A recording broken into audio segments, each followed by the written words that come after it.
Sai Ram, everyone. Um, just to recollect what we were discussing last week, Swami is introducing us to the Karma Yoga itself. Um,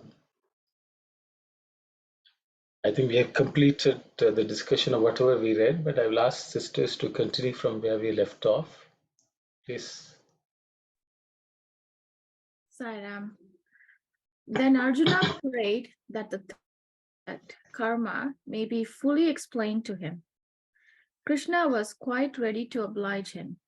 He began, Arjuna, the limitation that is necessary for the creation, fostering, and destruction of beings is what is called karma. The movable and the immovable, all are called karma. Sorry, the movable and the immovable are all our beings.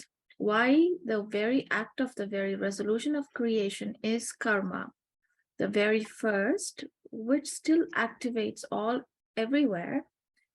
This entire universe and all the movements and agitations and activities in it are the direct consequence of primal karma, my sankalpa, which is divine will. And as long as my resolution lasts, the stream of karma will flow along. It can never go dry so long as I do not will it. All that you do is to get drawn into this flood. Why? You are but currents in this rush, or ripples, or waves. My will has prompted all karma, and so karma done in consonance with my will becomes part of me. So I think we had discussed it thoroughly last week in my as I remember. But if anyone has some comments or questions, please go ahead.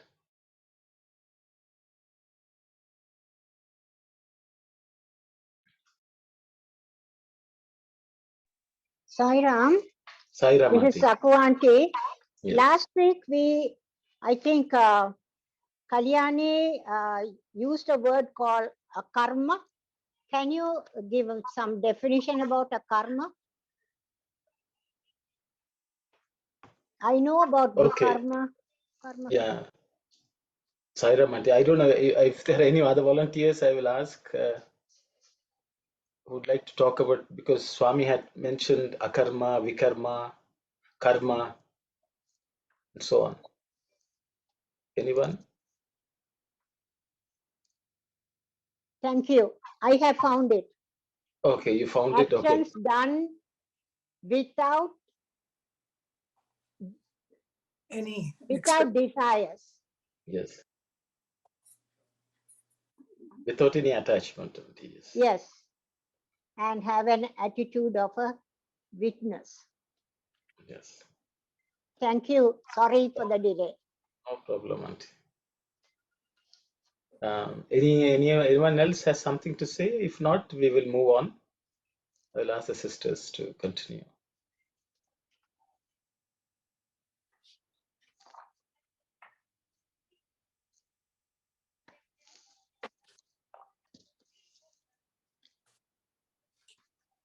Karma is of my nature. I manifest myself as karma, said Krishna, to the great consternation of Arjuna. He made it clear that all karma is divine of his essence. It is enough if you know that Brahman, the universal Atma, the individual, and karma, all three are in me. Knowledge of this will confer release. You need not worry about the rest, said Krishna, as if he wanted to avoid further discussion. Evidently, Krishna wanted to take chariot into the ranks of the force and start the conflict, for time was flying fast. But Arjuna was adamant. He was different. Ordinary men would not have argued even so long with Krishna. When Krishna says, do not worry about the rest, one should stop worrying. But Arjuna was the right interrogator for Krishna And Krishna was the right teacher for Arjuna. In fact, they are Naranarayana, man and God. Is it not? Hence, the appropriateness, the interest, and value of this dialogue. Okay, thank you, sister. Um, so Krishna has equaled himself to karma itself. Or he manifests as karma, he says. So I will open it up for a discussion. Anyone who would like to comment on just what we just read? Sairam, brother. So thank you very much taking this study circle, brother. All this time, my assumption is whatever we do, the action is karma. So after this chapter only, I realized this karma mean the God creation, preservation, destruction. Even he started to think about that when the karma started. So all those actions belong to him. So he's the one doer. That's a thing I only less than 2 weeks only I realized that one. Thank you, brother Saira.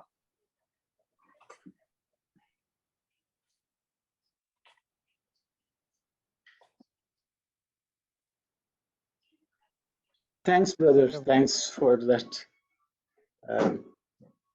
Yeah, I think Swami has his own ways of explaining to us these concepts, and I think it's natural for us to imagine that what we undergo, the suffering we undergo, is generally people refer that to as karma.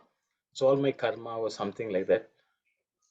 But as Swami has said, everything in this world is karma. The creation itself is karma. Yes. I will stop here.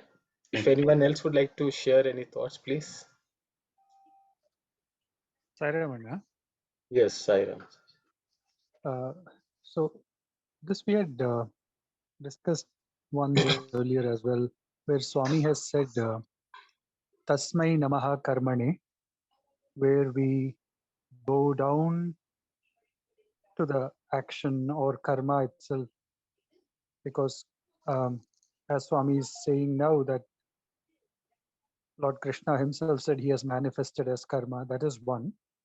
I'm just going back to the point that Sakwanti had brought out about akarma, and just wanting some inputs on this.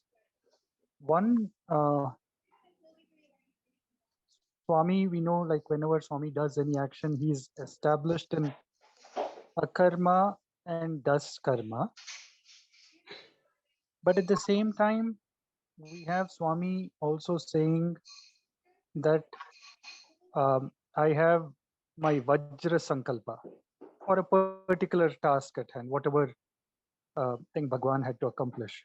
So how does akarma and sankalpa, I understand sankalpa is divine will, and as it is willed, it happens.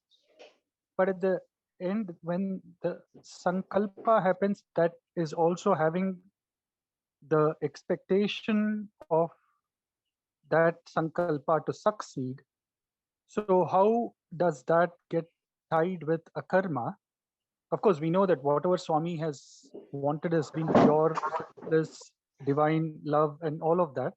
How do we have that sankalpa and akarma reconcile? Just wanted to know that. Thank you, Sarah. Sairam Sai Satish, thank you for that question. Just, Brother, yes. in addition to that question, we'll discuss, because we are going to discuss in the same line. So I thought to add that my question also here. The last sentence in the previous paragraph, it says, my will has prompt all karma, but the consonant or with my will only will be part of me, right? That's the part we discussed last time. Karma done in consonant with my will. What is that and what is all karma? With my will, let's go. So that also will incorporate in our discussion, please. Thank you. I think it's all out of syllabus discussion, I guess. But anyway, I will go back. I think Sairam, I don't know. yes, I I also have a question on the first paragraph.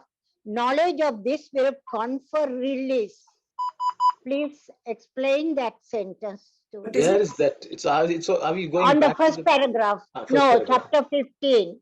Yeah. Sister Aruna has taken us back to the previous chapter. Yeah, the last line. Yeah. The last paragraph, last line, last think- sentence. So I think in the order of appearing, so I think we will try to address that question first. Then Krishna says, what is, I think her question is, what is in consonance with my will becomes part of me. And I think her question is, and what happens to the rest? I think that is the standard question which she is asking.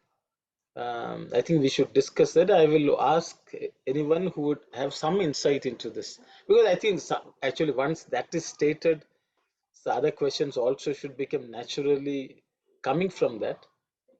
So I think it's good that Sister Aruna pointed out this, because Swami is saying, my will has prompted all karma, and so karma done in consonant with my will becomes part of me. I think her question is, if God has willed all actions, and all actions part of him? That's one question. But then why is Swami differentiating all actions or all karma as either being in consonant with God's will or it's not in consonance with God's will? So first he says all karma he initiated, and now he's saying some karma which is in consonant become part of me. Some karma which is not in consonant is naturally not part of the Lord. I think that's the question. I think I will open it up for discussion before I. All karma means dharmic karma as well as adharmic karma, because Krishna says he is in both. So I think all karma relates to that. But the karma that is done in consonance with the Lord's will become part of the Lord. It will get merged. It will be accepted by him. But the adharmic karma, even though it is done by it's his will, but I don't think he will accept as a divine liberated karma. Okay. Anyone else would like to share any thoughts, please? Uncle, would you be also able to compare what it says in Telugu? Because I feel like it says something a little different, because in Telugu it says Ishvara Pita Buddhi, like every Yes, okay. We can read that actually. So that's chapter 14, is it? Again, chapter 14. Yeah, the same last line of that. Yeah. Auntie. Okay. Karma, my sankalpa, as long as my resolution starts. Yeah, from there. Sankalpam enta kala munduno antavaraku karma pravahamu pravahinచుచునే ఉండును. అది ఎండిపోవుటకు వీలు లేదు. లోకమున మనము చేయు ప్రతి కర్మయు ఈ మహాప్రవాహములో అంతర్భాగమే. సృష్టి సంకల్ప రూపమైన కర్మయే సమస్త భూతముల సృష్టి స్థితి లయములకు కారణమై ఉన్నది. బాబా ఇంతేలా ఈశ్వరార్పిత బుద్ధితో చేయు ప్రతి చిన్న కర్మయు పరమాత్మ స్వరూపమై పోవుచున్నది. That's what is my will has prompted all karma, but karma done in consonance with my will becomes part of me. That becomes swarupa of Bhagawan. That's what he says. But what I feel now, we have categorized two types. One is the karma done in consonance with the will of the Lord, and one without adharmic karma. What Sakwant was saying. Yeah. Well, Yeah.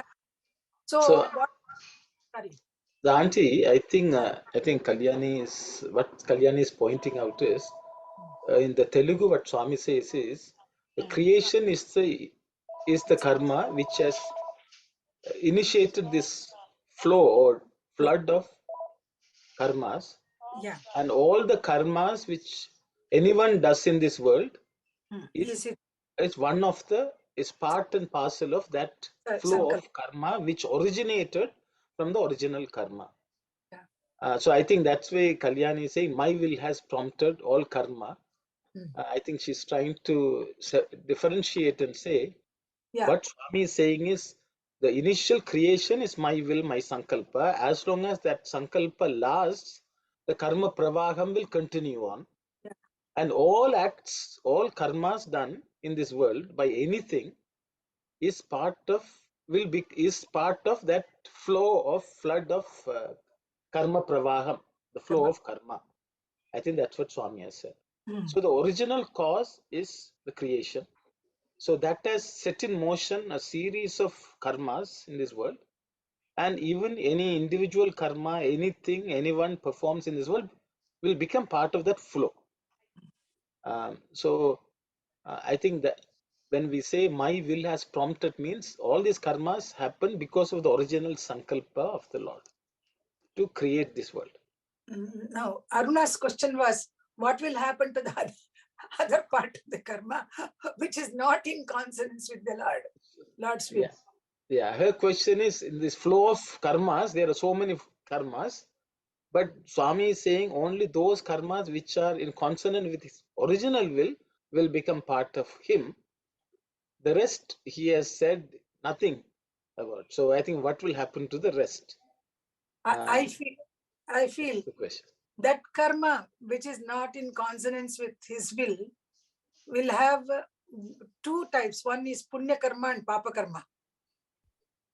So we have to go through its effects in the following birth or following these things. I feel that karma brings punya and papa. But her question is, hasn't the Lord willed those karmas also to happen? Yeah, of course he has willed, but it is up to you, up to us, how we are utilizing that opportunity to do karma. Even the bad actions is instigated by Lord's will. Isn't it? Isn't it that is what we learn? In every karma, Lord's will is there. Yeah, let's listen.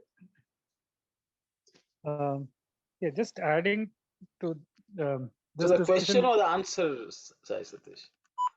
and I don't know. I will. Everyone is asking questions.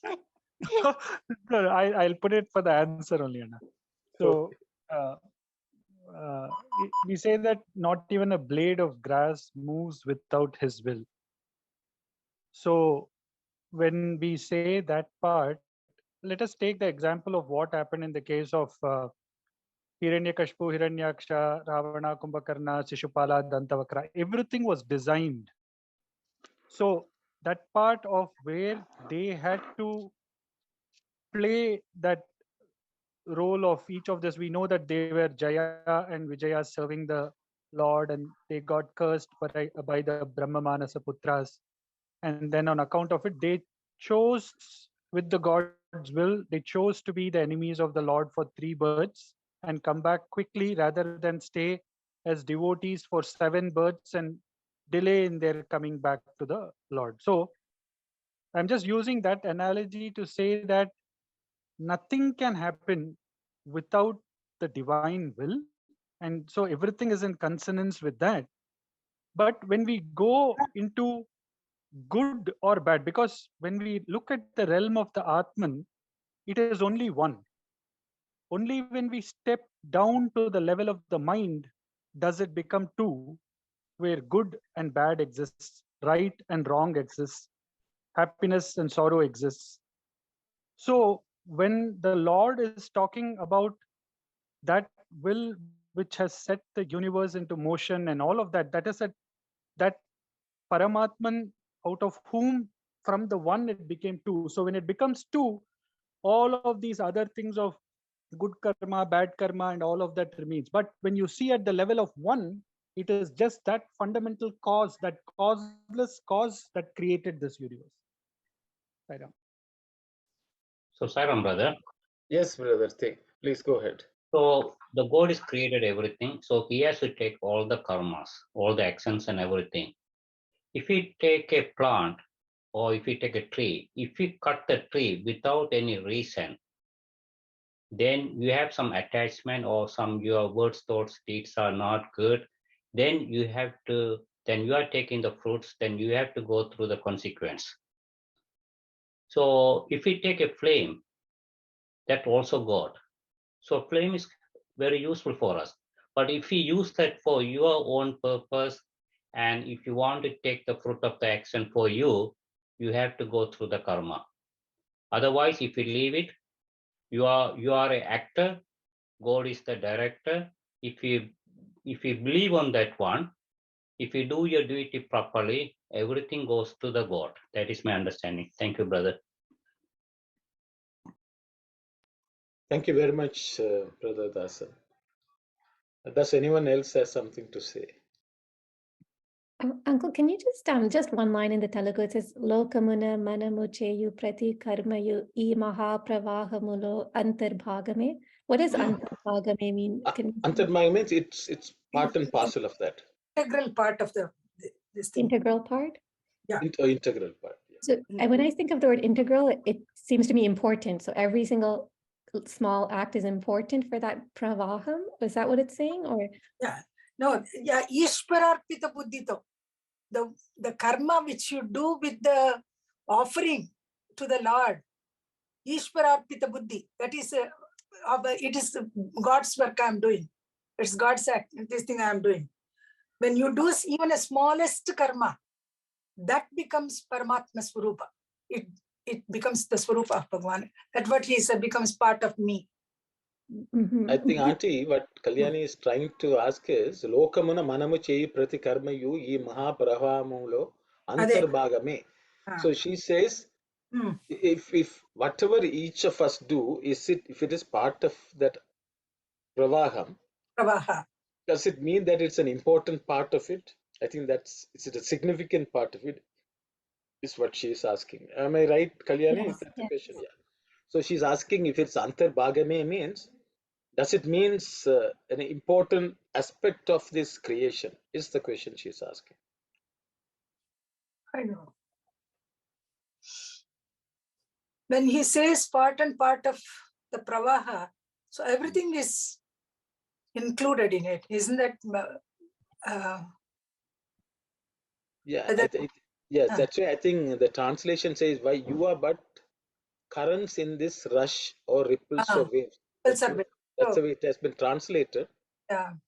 All that you do is to get drawn into this flood. I don't know whether that translation is right, because all of that you do is also an element in this, an integral element in this flow of karma. That is there, but this portion has not been translated. Adi end povutuku veelu ledu. It cannot dry up.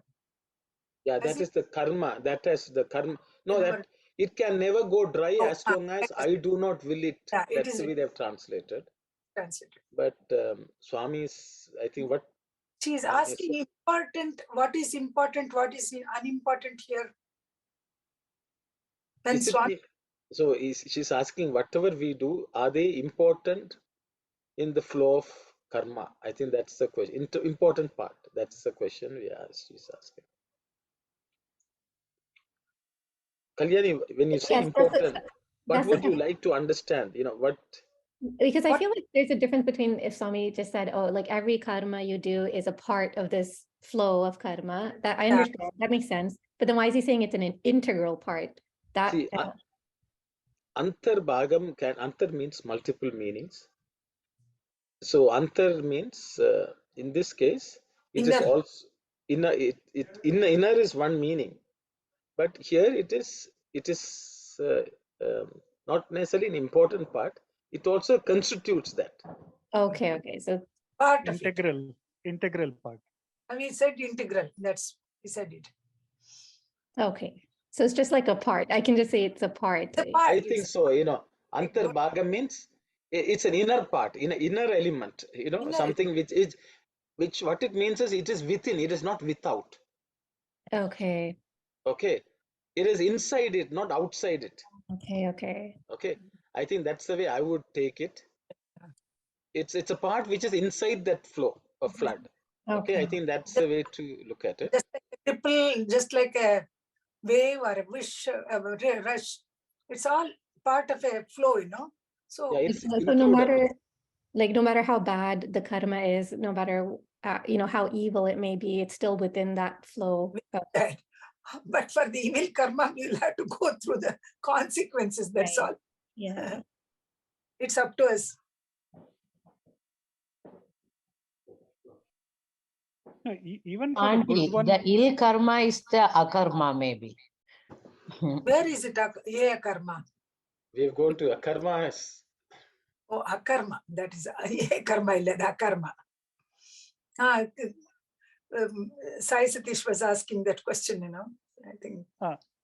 sorry, Manti, I was just going to say that whether it is good or bad, we have to face the consequences. Yeah, that's We have it. to face both. It's just that for the bad consequences, we are not ready to take the bitter fruit. We want the good fruit. So that becomes difficult. But in essence, till the balance sheet becomes like there is no credit or no debit, till then we will have to play the game. Yeah. So that way, that becomes in terms of accepting what happens to the consequences of the action. Unless we offer it to the Lord, it is going to come back to us. If we offer it to the Lord, now it becomes He has to take care of the thing. But if we don't, then it comes back to us to bear the consequences of that. Okay. Any other thought? So, according to what Sai Satish has said, the Sankalpa means that is the divine will. He explained about how the Dwarkapalas were sent back into one birth as Asuras, Ravana, Kumbhakarnan. That is divine Sankalpa. But when it comes to a karma is actions done without desires, have an attitude of a witness. It's like a nivedyam. That means, nivedyam means you offer it to God, right? So that is a karma. And that akarma is what they are talking about done in consonance. This is what I understood with my little brain. I think all of us are doing the same thing. Only. We are trying to churn our brains to understand.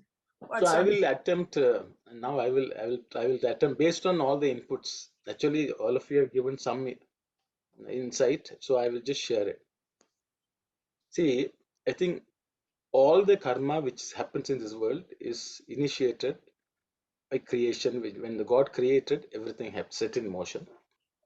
So when He set in motion, actually there are natural laws which He has already established as part of creation. That how long things will last. If something is fallen, it will break. Something which is born will die. There is also the cyclical nature of this creation is already set in motion. That is part of His sankalpa. So everything which happens, any action which has an equal and opposite reaction, that's also natural law. That's all set in motion by creation itself. So as soon Even as the that happens, negative? pardon? Even the negative? Anything positive, negative, it's all done. If fire has to burn, mean that's set in motion. If you put something into the fire, it will burn. Because that's the way He has created it. Thank you. So whatever happens in this world is already set in motion. All creation goes up and down. It things are born, things die, things deteriorate, things improve. All that happens. It is all part of that creation which is set in motion. So anything which is happening has to follow these natural laws in this world. So which is what I understand. My will has prompted all karma, and whatever you do also falls into this. Like, we cannot, if God has created gravity, we are always bound by that. We cannot escape that. So whatever we do has to be within the bounds of the natural laws which the Lord has set in motion. So it's all contained within. Antarbhagam, it's contained within.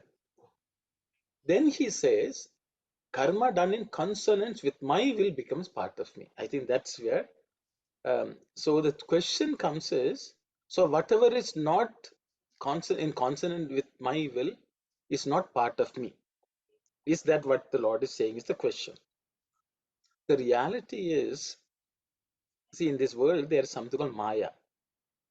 We imagine, we perceive, which does not exist. For example, I may go and do a karma thinking it is going to come with this result.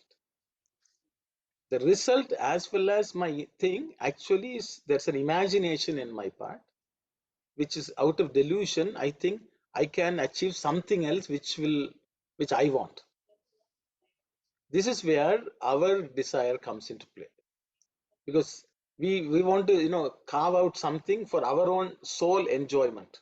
That is what desire is, because there's nothing like that in this world. Nothing belongs to us. So the thing is, so what happens is, if by me thinking like that, we are retaining it for ourselves. Okay, but the reality is that is not even real. It is not real because our imagination is not real. What we think we are doing is not real. What we think we are achieving is also not real.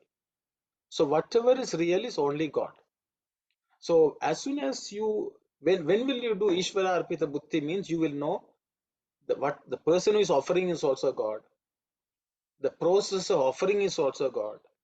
What belongs to God goes back to the God. Everything is God. With that understanding only you can do Ishvara Arpitam. Otherwise you can't say I have this and I am going to offer. As soon as I say I have this, there is no Ishvara Arpitam.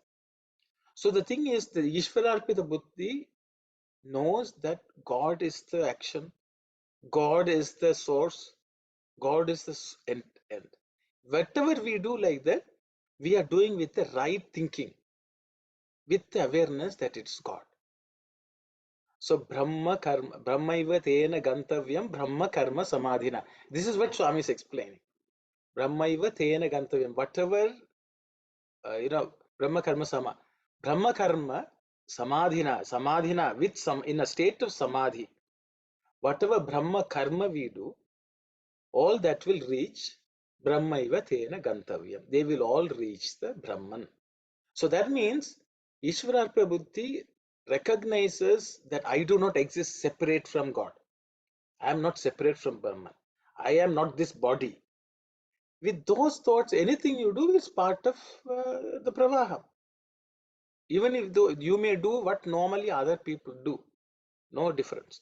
Because the state of mind is, mind is fully engrossed in the Atman, fully engrossed in Brahman. So the imagination doesn't exist. The Maya doesn't exist. So any karma which is done in the throes of Maya are like the activities we engage in our dream. In our dream, we will do all sorts of things. All those karma is actually a dream. When we wake up into reality, those don't exist. We would have imagined we did all. So in the same way, when you awake to the idea that you are Brahman, whatever you do is part of Brahman. As soon as we think we are a separate individual, I am this body, I am going to do this, all that is in the realm of dream, daydreaming. They actually don't exist. So that is what Swami seems to be saying is my understanding. With my little brain, I also shared mine. There is no question of my sankalpa, or that question comes. Ishvara sankalpa and my sankalpa. My sankalpa is only like what you are saying. It is in the influence of the Maya, and we think that we are taking the steps. We are deciding what we are doing. But there is Ishwar Sankalpa, always.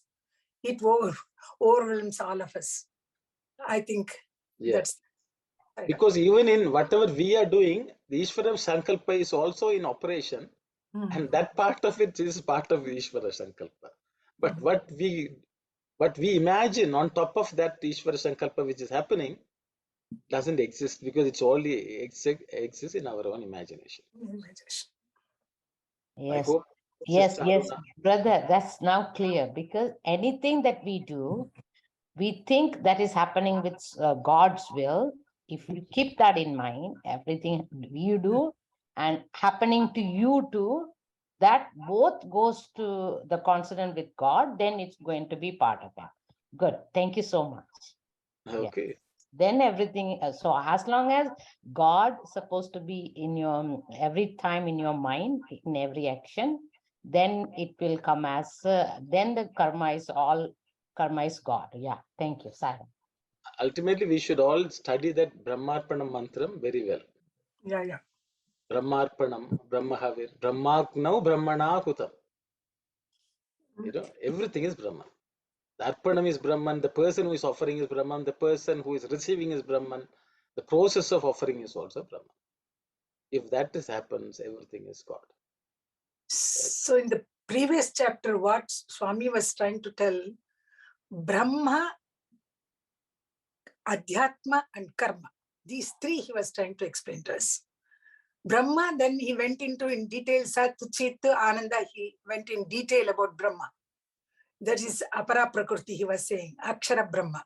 Then he came to Adhyatma, individual soul, which is inside it. Then, now the third one he is trying to explain is karma in this way, what we have discussed so far. That is Ishwararpita Buddhi. With whatever we do, it reaches him, it becomes a part of him. And whatever is happening, all the stream of karma which is now flowing, it's only because of the sankalpa of Ishvara, his sankalpa, which is making all the karma, all the actions being done in a pravaha. It's a stream of karma. Saira. So I have a question. Where does the sankalpa, divine sankalpa comes when you don't offer it properly? I mean, your imaginary way of doing things, that offering, there's a portion of it, is it divine sankalpa? There's nothing to offer. Sorry. No. Yes, the story goes, we go into the river. Yeah. You go into a river and you take the river's water and offer it back to the river. To who did this water belong? To the God. river. To the river. You again pour it back into the river. Even when the water is in your hand, it is the river water only. But the thing is, it's the river which is allowing you to do that work also. So that's the way God has. So once we live with that feeling, that he is the one who is giving it, he's also making me do it, and it's also going back to him. If that full awareness is there, that entire cycle is there, then it's all part of God. Then we will not be worried, I didn't get this happened to me, all such things about this body will not exist. Okay, thank you. Understood. Then everything is God. Thank you. Sahiram. So basically Swami has equated Brahman, Adhyatmam and Karma as one and the same. It is all one, but different as manifestations. Now in the following chapter, he is going to set Adhyagna, Adhidaivatam, he is going to do. Already Adhyatma he has described. Now in this next chapter, we are going to see Adhyagnam, what is it? Adhidaivatam, what is it? That we are going to see. Thank you, Auntie. Yes, Brother Thasan. So, Sairam brother, the God Sankalpa, I can tell a story because one time in Sathya Sai Center at Scarborough, we had a speech. I think she came from US. What's her name? Sita. I forgot her name. And when she was small, she was pulling those small plants. Then Bhagawan asked on the following day what you were doing. And she was telling, I didn't do nothing. No, you are pulling all the grass and everything. Then Baba was saying, you are not supposed to do that one. This is my sankalpa is there. So whenever you need it to remove, only you have to remove. Otherwise, you should not touch that one.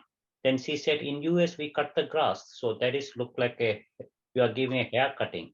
So in Sankalpa, if you involve anything without God's will, then you have to get the, and you are falling to the karma that you are taking the fruit of the action. Thank you, Saira. Sairam, brother, Sairam.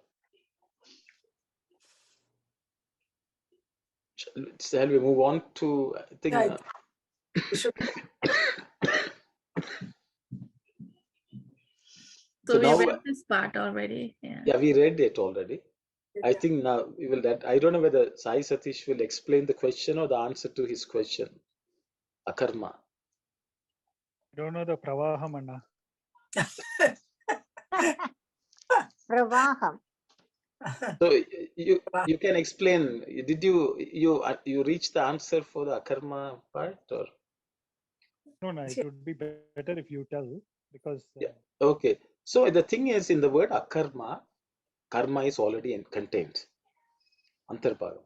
So generally we may think karma means there's no action done. But Swami, when he explained, he said it's action done, but with Atmic consciousness. With Brahman consciousness, when you do action, that is the real akarma. That means it is karma, it's proper karma. It is Atmic karma or Atma karma, or just like Atma dharma, akarma is Atma karma. Means what the original Brahman has willed, that is akarma. Because it does not have any reason or cause or even end, which the way we imagine. It is just Leela of the Lord, but it is just goes on, and that's divine karma. With the awareness of Atmic consciousness, any karma is done is akarma. We are not doing, we are not the kartas. It's all our attention is on the awareness that that consciousness which is present in us. If we assign the whole responsibility of our authoring, doing the thing to him, even though you are doing the karma, it is not karma, it is akarma. So Auntie is saying akartritva karma is akarma. Karma. Am I correct? I that's what I also understand, Auntie. Yeah. Yeah, that's my understanding. Yeah. It is. Yeah. That's right. Yeah. Thank you, Anna and Auntie. I'm just walking down that path and understanding the sankalpa as well. How does it? Because every time we are saying that whether it is the akarma or the pure divine sankalpa, it does not have the expectations or the fruits tied to that. Am I correct? Yeah, I think as soon as you do ignore the ignore the kartrutva, you are not looking for the fruits anyway. Yeah. So because the fruits, the reality is there is fruits in the grand scheme of things, but we don't think it belongs to us. We don't claim ownership for it, or we don't desire something, I think. Because if we think it's all part of the flow, it's happening. I think that's my understanding today, at least. Isn't so I seeing what you're saying. So when like we say Swami is that Vajra Sankalpa which manifests anything, it is that pure selflessness. So absolutely there is no self, but the pravaham that is happening, right? That is what. Yeah. Yes. Okay. Once when it is initiated, the pravaham will go on. Yeah. We don't have to help the Pravaha to move on. It will go. It will move on by itself. Yeah. Yeah, if we Thank you. flow along, then it will flow. But if we stand, we may think we may resist the flow for some time, but at one point it will just overtake. Yeah, which is also part of the pravaham. Which is also like. Thank you very much. You all made everything clear. Okay. Bless you. Sairam. So it was a full joint effort, questions, answers. It was all part of the Pravaham. Yeah, Yeah. I know. We are also the part of Started from Aruna to Sai Sadis. Okay. See, Swami has again said, the universal, the Atma and Karma, all three are in me, which is what Auntie was talking about. Brahman, Adhyatmam, Karma, Atmam, all yeah. three are in me. I asked a question, I don't know, the first paragraph, knowledge of this will confer release. What that release means? Release from the doubt, Auntie. What? There won't be any questions left. The doubt, you will be released from the doubt.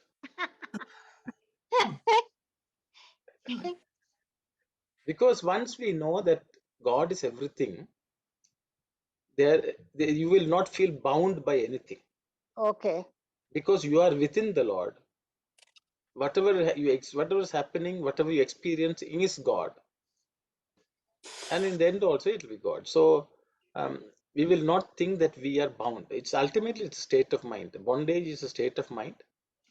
Understand. Once you know that it's all God, you will feel there is no limitation. Everything is like that. In Telugu, Swami says, Tappaka Vimuktudaudu. Without fail. Without What? fail, you will get released from when you know me as Brahman, as Adhyatma, as Karma, these three things, you will be released from, I think, from this birth, samsara. Oh, From samsara. right. Yeah. So you know the Brahman, Adhyatma, and Karma. Karma. You have to know all these three. Then you Mhm. know my Rupa. So that will help you to get Mukti. released. You will attain mukti, Auntie. Mukti. That's You will what be it is. Vimuktamodu. Yeah, liberated. I think from Muktini study pondu. circle it will become. Sorry, Auntie. You're saying. Solungu. No, please go. Yeah, no, Auntie. I was just going to say that from study circle it will become steady circle. Like you will become STEAD. completely steady. Actually, this study circle is a divine circle. It's all from his original sankalpa. Yeah. So, once we know everything is God, that itself is mukti. Swami says mukti is nothing but moha kshayam. That's moksha or mukti. Swami always says moha kshayam. Yeah. Moha means delusion. Maya. Delusion that I am separate, I am small, I am this small individual, I am this body. When that delusion goes, we are immediately liberated. That's called mukti or moksha. And that's what Swami is saying. Once you know the source is Him, the end is Him, He is the process in between, then that itself is liberation. That itself is mukti because we are not deluded anymore. Okay. I thought so, but I was not sure. Okay, thank you. We are also thinking same thing. Please, brother. Yes, I remember whatever you said, everything's God. Even our body is God too, because there's no difference between movable and movable. All God. Even the taste or even anything we feel, everything goes to Him. He is the one taking all those all those perceptions and everything. But we think we are taking. No. Thank you, Sairam. Yes, I am.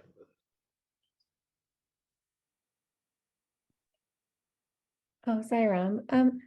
until we reach that state where we know, we have that knowledge, we know Brahman, until then, like we all have like, I guess, preferences in terms of things that we want to do and things we don't want to do. And that preference is based on what I think will probably give me the most joy. So if we're not supposed to act based on that, like that's like, we're not supposed to act based on that, what do we act based upon? Like, So far you have been limiting yourself, saying that I'm limited individual, I'm finite, I don't have ability to do. All these things were only about your body consciousness. Now, once when you know you are limitless, that Atma, that absolute consciousness, which is infinite, which is all pervading, then when you realize that, then you will be, this thing will be different. Your reaction will be different. I think so. until that point, then is it okay for us to follow our preferences? Yeah, follow there is our- no way. We are striving. We are making our best effort to understand who we are. But so far it has not happened. When it is going to happen, we'll know. Saira. So, Kalyani, I think your question is, should we have preference or not? I think is the a better way to, until we have all. I think two questions you asked, I would say. One is when we don't have an end goal in view, we may not act, because every act is based on an outcome, focused on an outcome.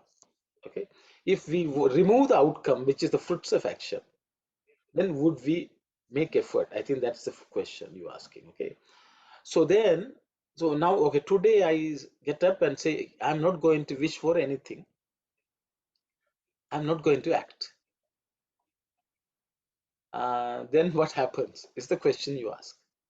Okay, or so like, why would I act, or what do I do? Like, which act do I do? so that is where Krishna tells, what I have told you to do, you act. According to dharma, you act. So in dharma, they have established what is nitya karma, naimittika karma, like that. They are nishiddha karma, means what you should not do. Vishesha These karma. are all outlined. Okay. So the thing is, you just get up and do what has been told. So the thing is, if in the morning you had to get up, you had to have a shower, you had to brush, you had to clean yourself, you had to clean your surrounding. This all lay down, just do it.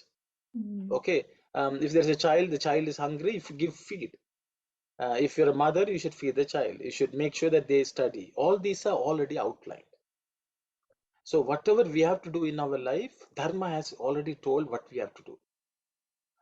Which means we will function. You have to get up, you have to do this, you have to work, you go to find a work and do it, things like that, we'll say. So you will still act, but you will act according to what God has asked me to do. Okay, so it's a completely different perspective in engaging in action than the one which we are conditioned to.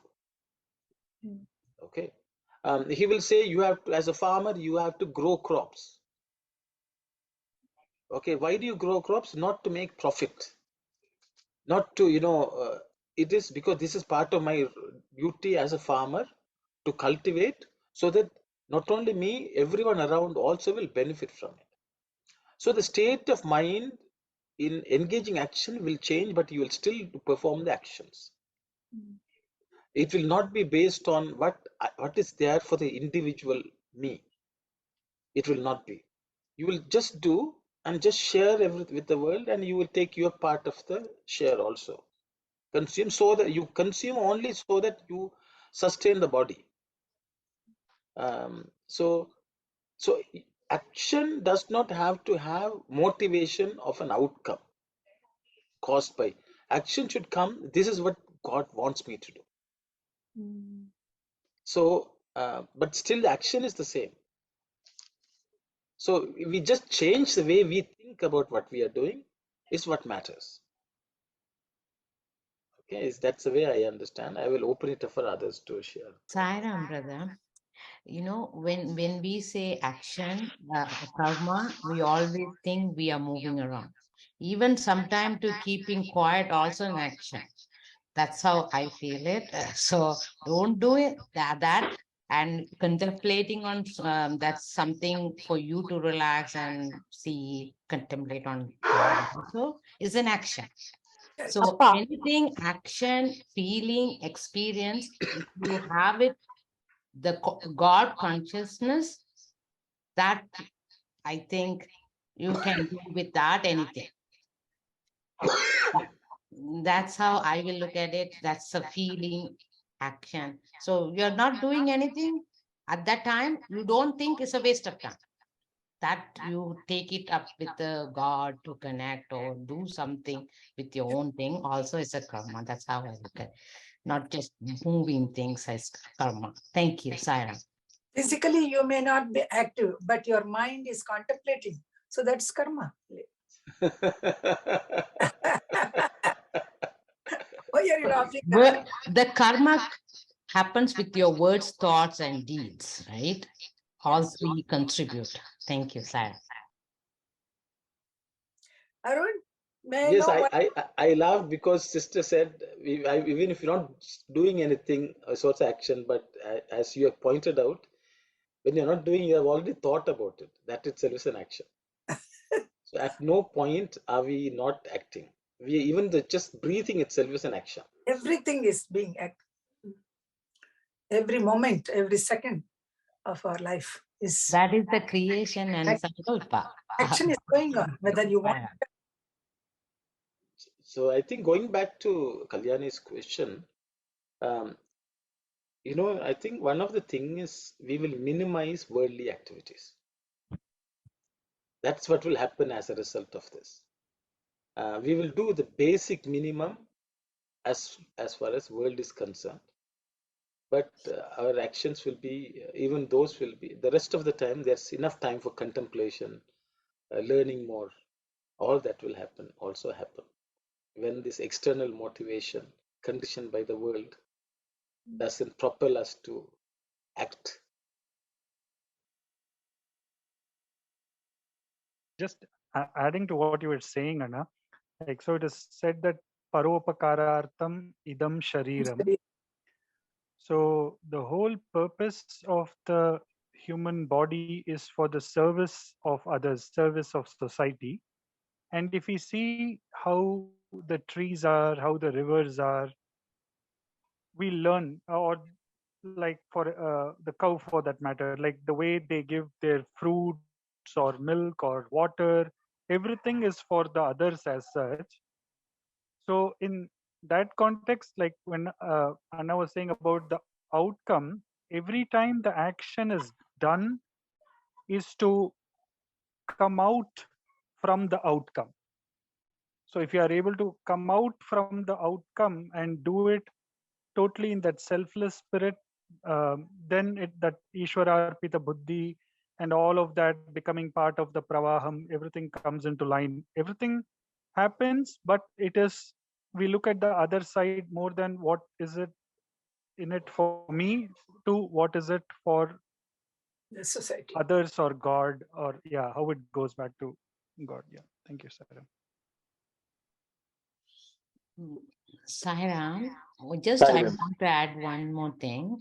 Brother, isn't it hard for us to do nothing? It's really hard, right? To control your mind, control your senses. So that is a big karma, I always think. Thank you, Sairam. Yeah, the sister, at all points in time, whatever we don't do, the mind will be always active. Active. Okay. So it is always acting. But the thing is, even thinking that I'm not doing anything, actually we are thinking that we are not doing, that is such an action. So I think that is why the Shastras tell us do japa, do dhyana. So that is the way to, that becomes Brahmic activity again. That's activity which is in consonance with the Lord because we are at least thinking of the Lord. So that's my understanding.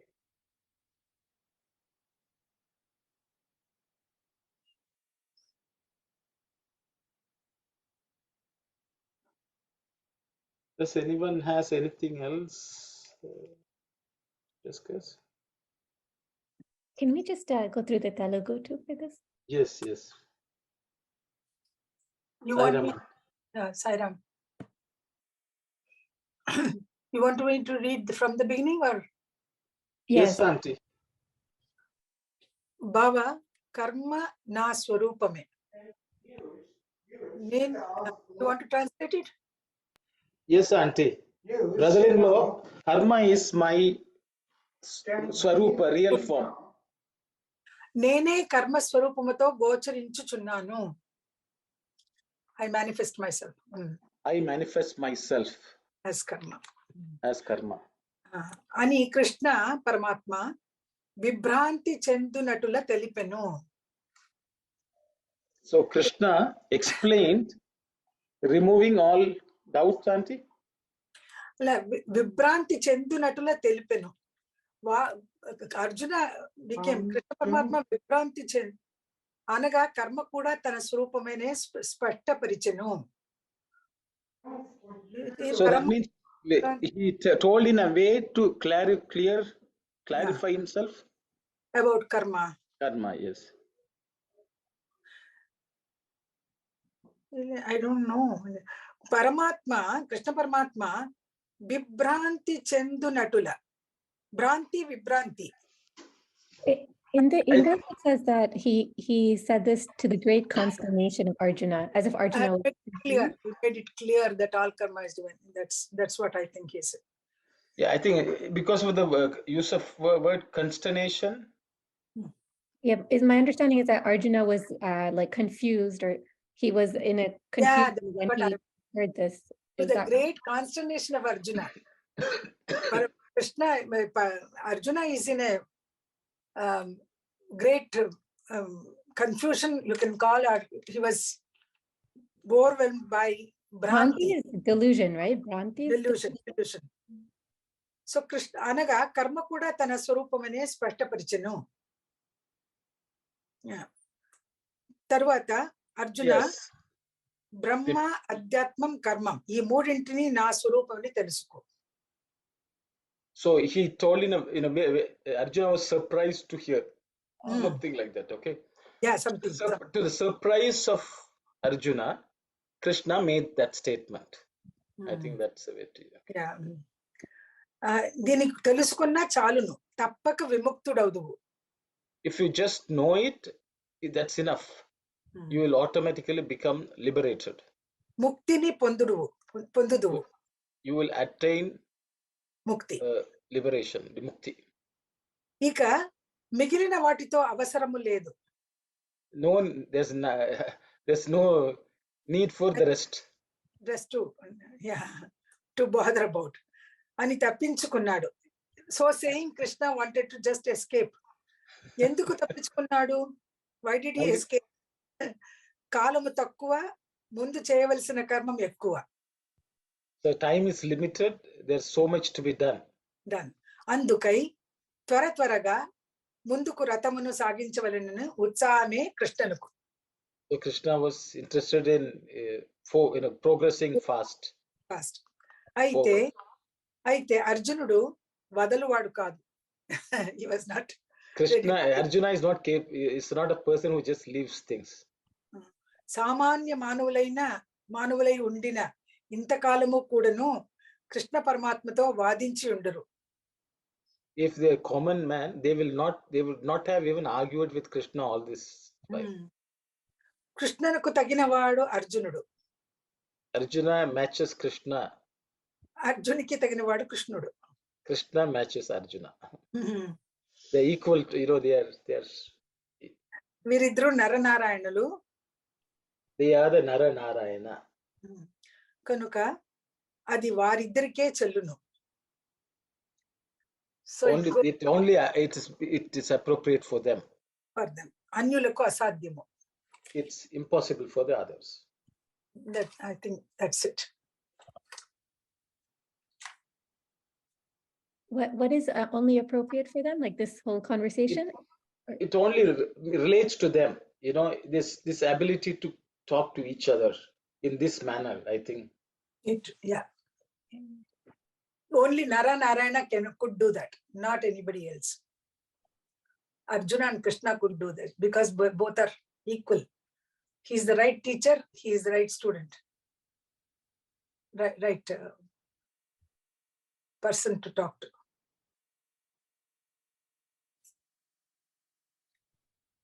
Swami has introduced Nara and Narayana here, Nara Narayana. Yeah. In Badri, Swami, I think Nara Narayana Gufa is there. Guha is there, and Swami went, and then I think he energized them. Yes. I think maybe someone is interested. Anyone who knows this, oh, please, has some information on Nara Narayana can just share.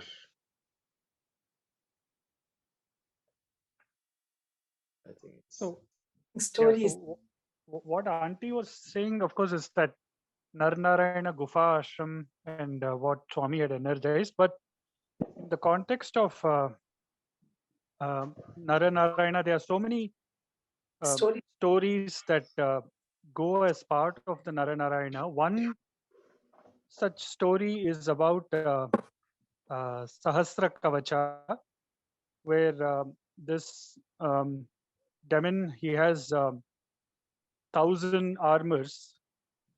So at that point in time, to destroy this demon, it was like one of them had to do, I don't know, penance for 100 years or 1,000 years, and then go back to destroy one of the armor. So between Nara and Narayana, they would take turns in going about meditating, going back and fighting the demon and destroying one armor. And 999 of those are destroyed, and the one that is pending is born as Karna, with Karna, and that is where again that Naranarayana came back as Lord Krishna and Arjuna for the destruction of that final Kavacha. But basically, this whole thing about Naranarayana is to symbolize how Nara means in essence like man, and Narayana, of course, is God, but it is symbolic in its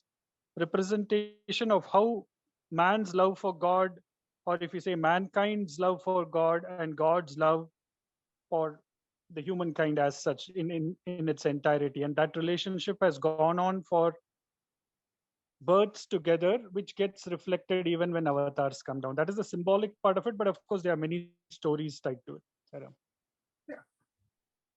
Thank you very much, Sai Satish. So Naranarayana is an avatar which it's dealt with in the Bhagavatam also, which is basically an avatar when God takes the avatar as Narayana and Nara as a pair for the upliftment of the world. And Arjuna and Krishna were one such avatar to demonstrate to the world. I think it also is like the Jivatma and the Paramatma. It's the same connection. They externally symbolize that for us and act out a life from which we all can learn how the Jivatma should relate to the Paramatma. For that purpose, I think as Sai Satish said, when Narayana is doing meditation, Nara will be active, and Nara is doing meditation, Narayana is active. See, when we are active, God is resting daytime. When we go to sleep, God is busy. He takes Fixing everything. And I think the 1,000 kavachas also means, it is very for us to get to that state, the final state of overcoming all that shackles which bind us in this world. We need thousands of lifetimes, and in each lifetime God is working on us so that we break that shackle. So very nice. Uncle, you said it was was it one particular avatar where there was somebody named Nara and someone named Narayana? Yes. So that's the original, which is the Sahasra Kavacha. So that's supposed to have happened as the original, and since then they have been taking avatar. So it basically it symbolizes God is actually taking avatar in us. There's Paramatma and the Jivatma. Again, in the Upanishads, they talk about the two birds. One bird is just a witness, the other bird is eating the fruits, which is Jivatma. But this in creation, Paramatma, Jivatma, that pair is always there. And God descends as avatar, taking a form like Narayana, Nara, to demonstrate to us how we use that symbolism internally to take our own life. Our Narayana, Nara, the real Ajivatma should be working in consonance with the Paramatma, which is what Swami has already mentioned.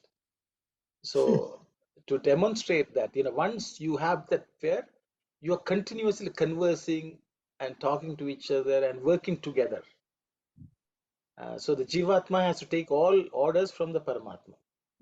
Just the way Arjuna took his orders from Krishna. That's my understanding.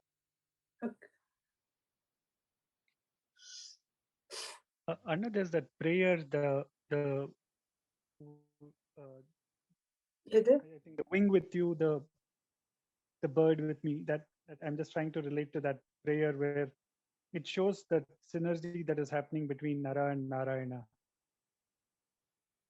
Which point? I didn't understand. There is one prayer. Prayer, Auntie. Like how we have, oh Lord, take my hands, like that kind of prayer we have in English. Like that, there is one more prayer. In Sanskrit? No, this is in English again, where it clearly shows that how our lives are intertwined with that of Bhagwan's. Like the bird with you, the wings with me, something like that, Yeah, that's the one I was referring to. The foot with you, the way with me, the eye with you, the form with me, the thing with you, the dream with me. Yes, sir. Thank you. So, English. So it's a prayers which Swami has penned. Yeah. It goes like that. I will just, because Sai Satish mentioned, I will just read it. The bird with you, the wings with me, the foot with you, the way with me, the eye with you, the form with me, the thing with you, the dream with me, the world with you, the heaven with me. So are we free, so are we bound. So we begin and so we end.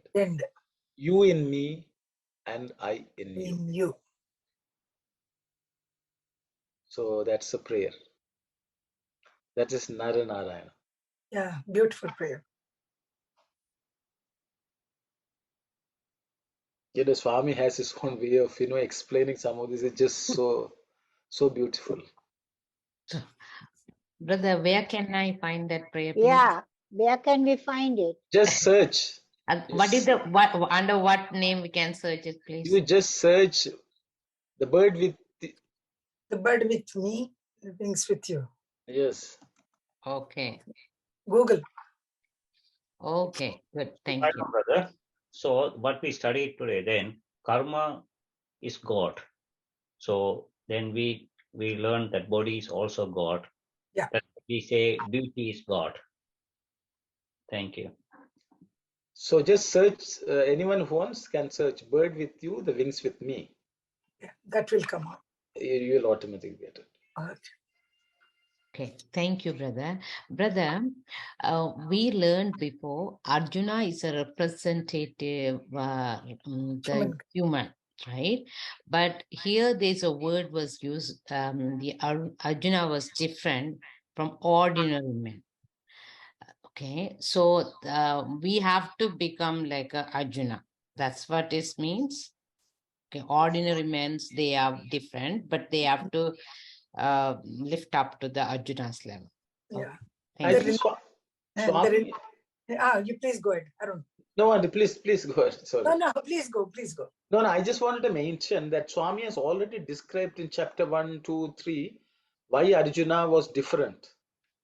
He has given lots of examples, and then how he surrendered to the Lord. He was willing to do whatever the Lord was doing. All that. I thought we can go back and read in Geetha Vahini. That's so the ordinary men are not to the state of mind of Arjuna. So everyone has to move. But he's the representative of all the humans. Yeah, thanks. Auntie, please go ahead. Sorry, Auntie. No.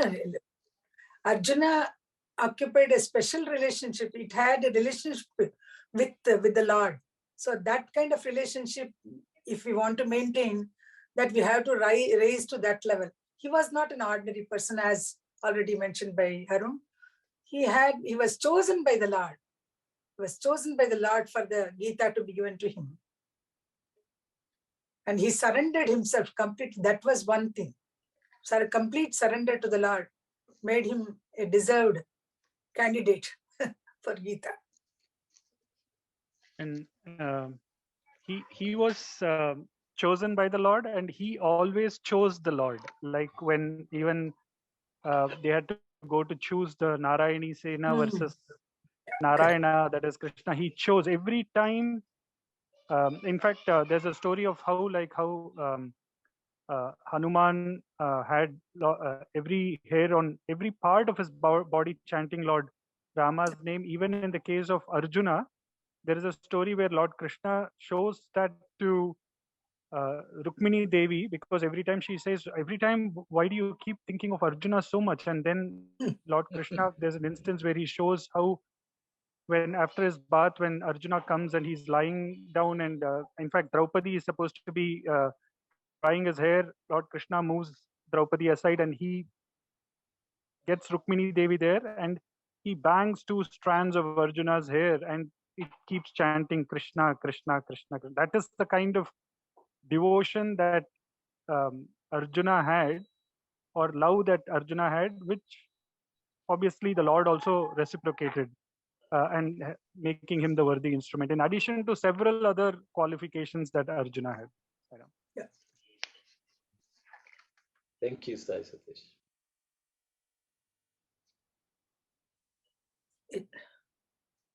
Another 10 minutes, we can read that song. Maybe we'll read the next Paragraph. Arjuna was not content to leave the matter at that. He did not accept Krishna's assurance. Tell me about the remaining 3 also, O Lord, he pleaded. Save me from the coils of doubt, he prayed.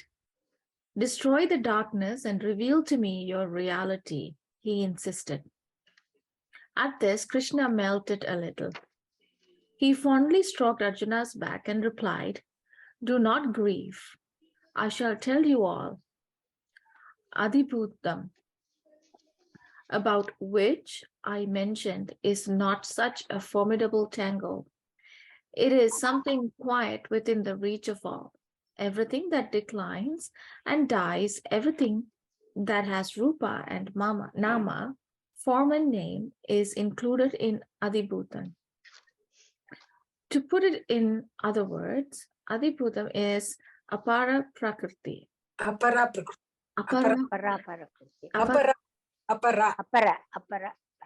Apara prakriti, the evanescent and transitory aspect of God.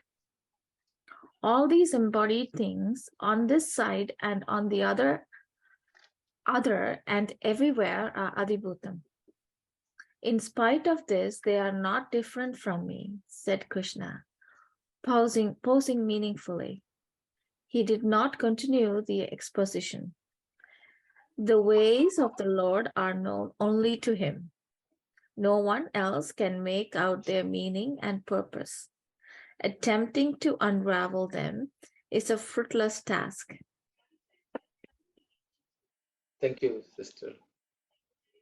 So Swami has taken up Adhibhutam to explain, and he has equated it to Apara Prakriti. I think sometime back we had taken a look, Swami has introduced about Para Prakriti and Apara Prakriti. And he says Para Prakriti is his Swarupa, Apara Prakriti is his Swabhava. I think that's explanation. So all this creation of name and form is Apara Prakriti. And he says it's all part of me also. Yeah. So I will stop here. Okay. Anyone would like to share any thoughts, please go ahead. Now the Arjuna's question will come. How can you say that you are Adibhutam? The question now, all the time you are saying that you are eternal being. Now you are saying that you are a part of this thing which also perishes. Imperishable you are talking about. Now you are talking about perishable.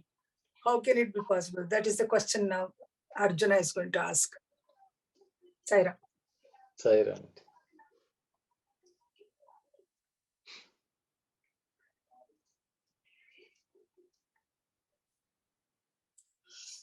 It takes quite a while for understanding this.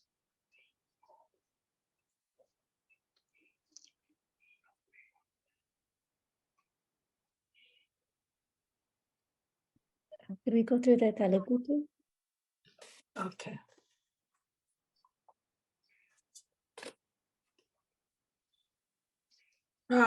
Arjunudu Krishnani ఓదార్పునకు means not content with it. తృప్తి పొందక మిగిలిన మూడింటిని కూడాను తెలిపి నన్ను సంశయముల బారి నుండి తప్పించి అంధకారమును రూపమాపి నీ ఆకారమును చూపు స్వామి. Want to translate it? I think it's yeah. It will be. Shall we take it next time, or you want to do it now? You can, I will, if you have 7 minutes, Kalyani, why don't we do it next week? Yeah, we will. I will, Go slowly. We can go. I think because once we start, the discussion will start. Yeah. The Arjunas here will start asking questions. Special, Vishesha, Nara. Yeah. Anna, it's birthright for the Pravaham. Birthright will go. Yeah. So I think we have in. Yes, sir. Please go ahead. Who is speaking? Yeah, maybe no one has. Oh. Yeah. Anyway. Yeah, because we have about 5-6 minutes. Because I think I looked at if no one else has something to say. So that means Sairam brother. So here Arjuna first, Lord Krishna said Sat Chit Anand, the first three. Now he is saying I am in the Maya too.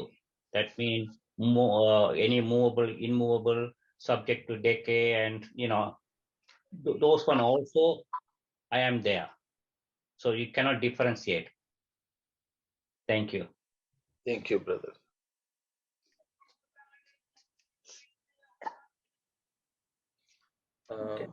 If no one has anything, maybe we'll close, I guess, because it's only 5 minutes. Yeah. Okay. Is everyone fine? Yeah. Okay. Everyone can indulge in some akarma. So we will close now.